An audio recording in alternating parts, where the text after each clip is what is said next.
चरित्र की पावन कथा में हम और आप सभी लोगों ने भागवत जी के दिव्य महात्मा को श्रवण किया और साथ ही साथ में देवी भक्ति के पावन चरित्र को और गोकर्णोपाख्यान का लाभ लिया और समझा कि कलयुग में केवल नाम की प्रधानता है, क्योंकि देवी भक्ति से नारद जी ने यही कहा, यद फलम नास्ति तपसा योगेन समाधिना तत्फलम लभते शम्यकरो केशव कीर्तना नहीं करे कर्म न धर्म विवेको नहीं करे कर्म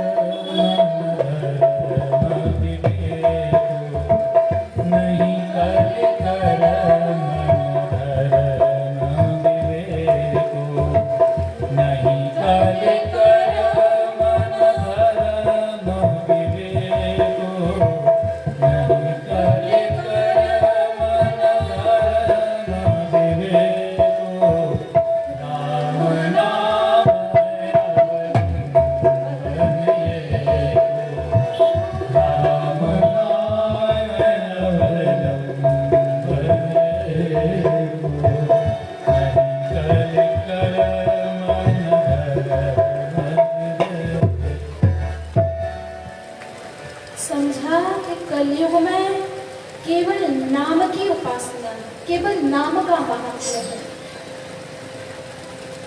क्योंकि देखो रामचरितमानस में भी गोस्वामी जी ने लिखा, राम एक तापस तियकारी नाम कोटि खल कुमत शोभन। राम जी ने किसका उद्धार किया? तो बोले अहिल्या का।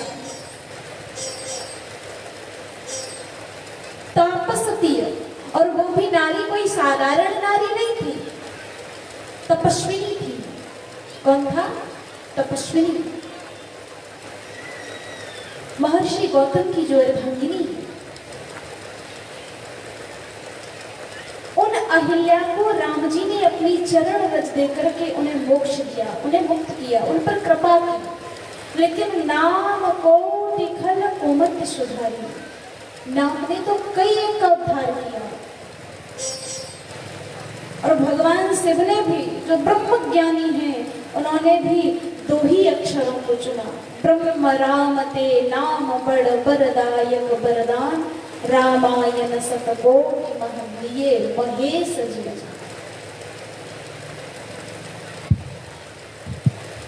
कलयुग में केवल नाम की प्रधानता है, और जब उस नाम में आपका प्रेम बढ़ जाएगा तो वही नाम जब आपकी भक्ति बन जाएगा। कलयुग में सिर्फ और सिर्फ प्रेम भक्ति की उपासना है।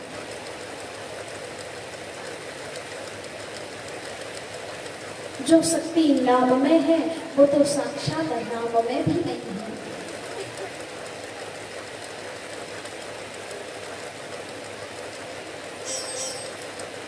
वो साक्षात राम में भी नहीं है।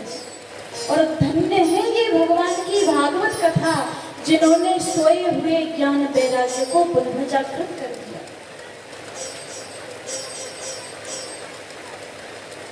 और भक्ति देवी ने भी यही कहा, जयति जयति मायां यस्य काया धवस्ते वचन रचन मेक केवलम चाकलय्य ध्रुव पद गलितम यातो यत् कृपाया तो ध्रुवोऽयं सकल कुशल पात्रम ब्रह्मपुत्रम नतोऽस्मि।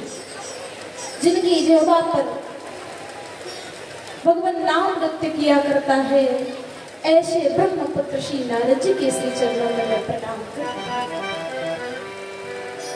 गोकर्णोपाख्यान से हमने यही शिक्षा ली कि देखो, आत्मदेव के जीवन में संतान नहीं थी, संतान योग नहीं था।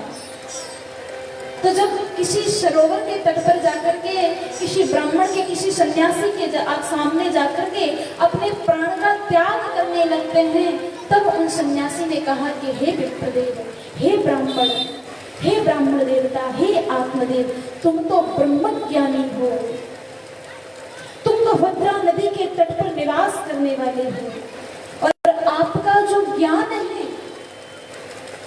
वो द्वितीयो इव भास्कर, दूसरे सूर्य के समान है। लेकिन फिर भी आत्मदेव, तुम संतान के लिए क्यों दुखी हो?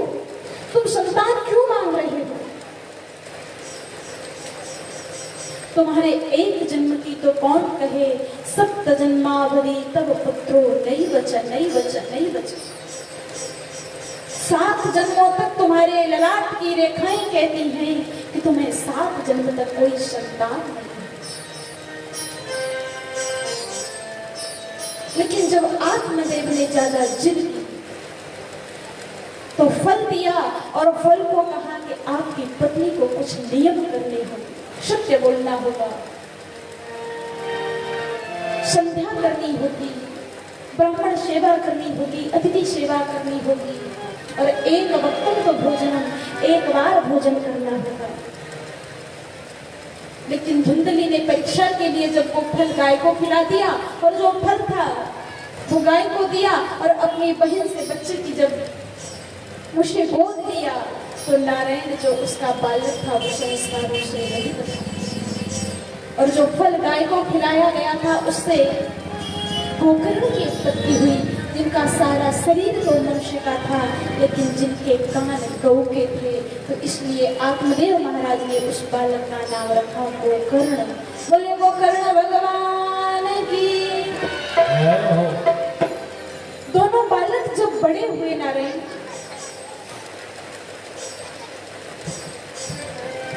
तो गोकर्ण का जो पहला बेटा है, जिसे धुंधली ने अपनी बहन से गोद लिया है, तो धुंधली ने कहा कि जैसा मेरा नाम है तो मैं अपने नाम से अपने बेटे का नाम जोड़ दूंगी।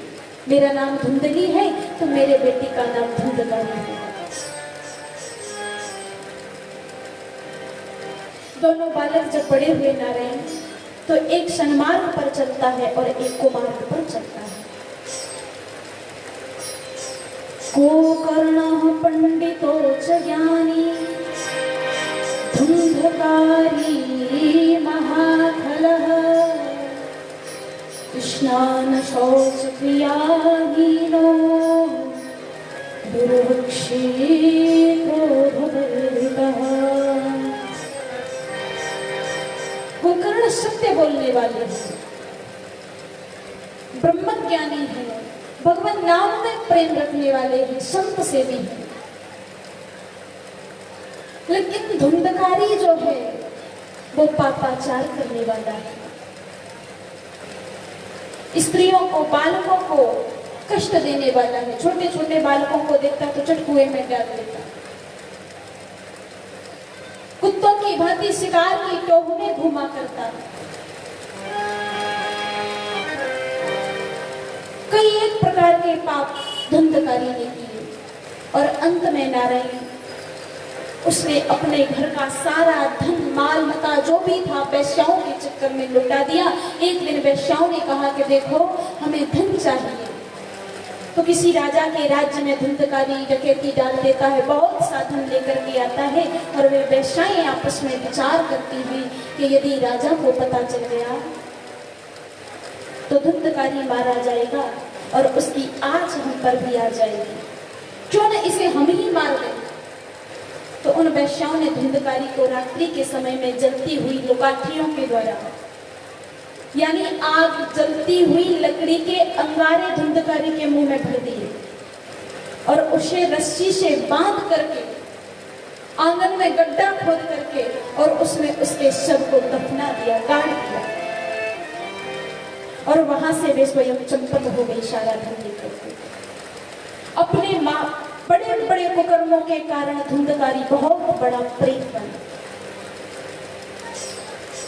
तीर्थाटन से जिस समय श्री गोकर्ण जी महाराज अपने राज्य में आते हैं, तो देखा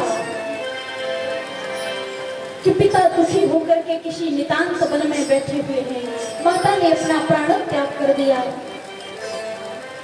मेरा भाई भी मारा गया, पिता को दुखी देखा तो पिता को उपदेश दिया, कहा पिताजी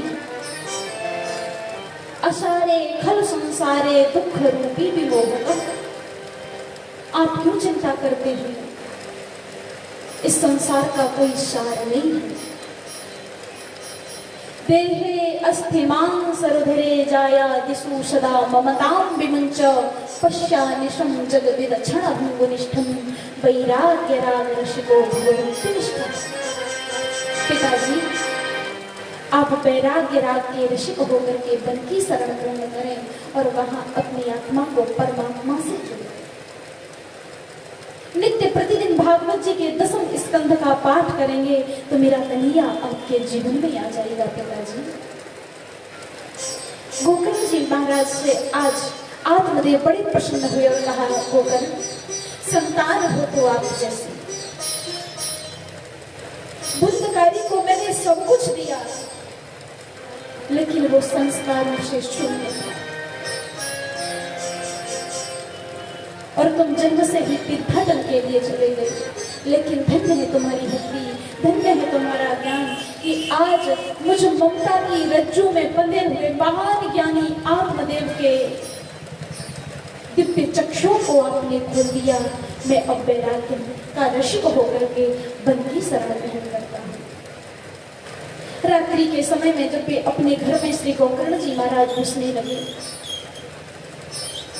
तो पुरवासियों ने कहा, देखो गोकर्ण, आपका भाई प्रेत बन चुका है, आप रात्रि के समय में अपने घर में प्रवेश ना करें। तो गोकर्ण जी महाराज ने कहा कि मैंने अपने भाई के लिए गया जी में पिंडदान कर दिया है और जहां भी जिस क्षेत्र में जिस तीर्थ में जाता हूं वहां अपने पूर्वजों के लिए अपने भाई के पिंडदान करता हूं। वो मुक्त हो गया होगा। सबने मना किया कि गोकर्ण, आप अंधकार से भरे हुए अपने घर में प्रवेश ना करें। लेकिन सबकी आंख को बचाते हुए श्री गोकर्ण जी महाराज रात्रि के समय में अपने घर में जब प्रवेश कर जाते हैं, जैसे ही वे निद्रा में जाते हैं तो धुंधकारी उनके सामने आकर के प्रकट हो जाता है। कभी वो असुर बने, कभी राजा बन जाए, कभी चक्रवर्ती सम्राट बन जाए तो कभी विकराल सिंह बनकर के श्री गोकर्ण जी महाराज को डराने लगा। गोकर्ण जी महाराज समझ गए कि अवश्य ही कोई अपवित्र आत्मा है। तुरंत कमंडलू का जल हाथ में लेकर के जल को अवमंत्रित करके जैसे ही छिड़काव किया तो उस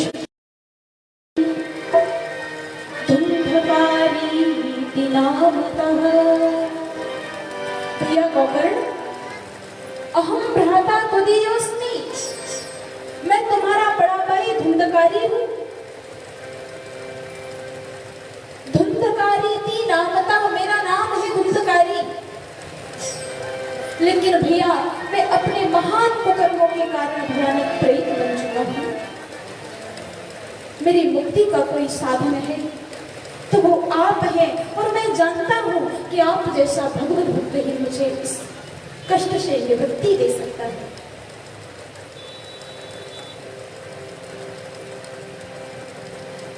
मुझे इस कष्ट से मुक्त कीजिए। गोकर्ण जी महाराज ने कहा, रात्रि का समय है भैया, मैं सुबह ही तुम्हारे मुक्ति के लिए कोई ना कोई उपाय, कोई ना कोई विचार करूंगा।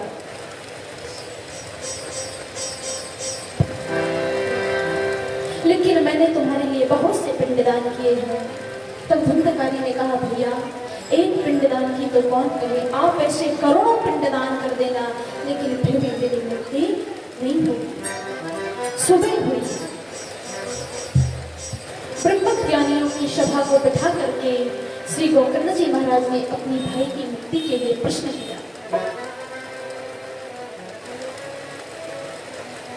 बड़े बड़े ज्ञानियों ने कहा, बड़े बड़े मुनियों ने कहा कि हे गोकर्ण जी महाराज, आपसे बड़ा ब्रह्म ज्ञानी हमें कोई दिखाई नहीं देता और जिस प्रेत की मुक्ति का उपाय आप जैसे महान महात्मा को नहीं पता होगा तो हम लोग लज्जित हो रहे हैं। जब आपके पास मुक्ति का साधन नहीं है तो हम असमर्थ हैं। गोकर्ण जी महाराज ने चलते हुए सूर्य के रथ को रौंद दिया। आवाज बहुत ठीक है। आवाज बढ़ाइए या घटाइए, मेरी आवाज खींच रहा है। जब चलते हुए सूर्य के रंग को रंगा गया, सूर्य भगवान ने विचार किया कि अरे मर्तलोक में इतनी किसकी सामर्थ्य होगी, इतनी किसकी तपस्या होगी कि जिसने चलते हुए सूर्य के 7 घड़ों को रोक दिया। देखा तो विचार किया कि ये तो गोकर्ण जी महाराज ने कहा, बेटा गोकर्ण कहो क्या बात है। तो गोकर्ण ने कहा कि भाई महाराज, मुझे मेरे भाई की मुक्ति का उपाय बतलाइए। तब श्री सूर्य भगवान ने कहा, सप्ताह यज्ञ वाचनम करो। हे गोकर्ण जी महाराज, यदि आप सप्ताह यज्ञ का आयोजन करते हैं तो आपका भाई मुक्त हो जाएगा। श्री गोकर्ण जी महाराज ने सप्ताह यज्ञ का आयोजन किया, जिसमें बड़े बड़े देवता, महात्मा, योगींद्र, मुनींद्र, सन्यासी, अमलात्मा, विमलात्मा सभी पधारे।